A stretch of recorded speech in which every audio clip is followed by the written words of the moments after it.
Hi, this is Jennifer Wilson, and this is my presentation on the history of domestic violence laws in the U.S. Domestic violence does have an ugly past.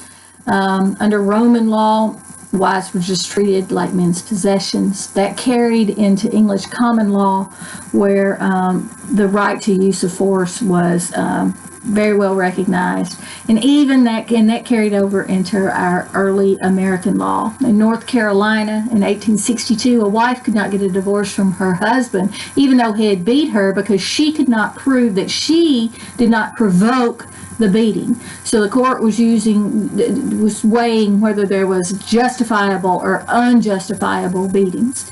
In the 1960s, women's activists began to call upon the court to change how it addressed domestic violence, as opposed to not just being between spouses, but that it was a crime, and to call it what it was, which was battery.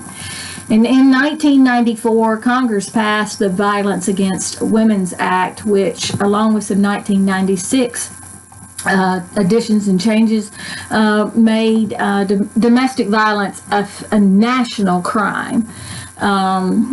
The state of Tennessee has statutes in the code as to, it defines domestic violence, and such as 363602 shows who can seek relief under the domestic violence statutes. The protections afforded victims of domestic violence reach farther now than spouses.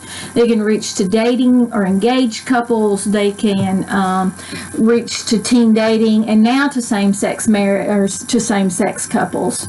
The court can issue orders of protection, restraining orders, vacate and stay away orders. Vacate if get somebody out of the house. Stay away for couples who don't live together, people don't live together. No contact orders, just exactly that. And sometimes the court has to get involved in custody and visitation of children when there's abusers, and how to swap out the kids, whether there's supervised visitation, keeping the abused and abuser apart. So what we can see is the courts are addressing domestic violence, but what we need to remember is it still remains a very serious problem. Thank you for listening.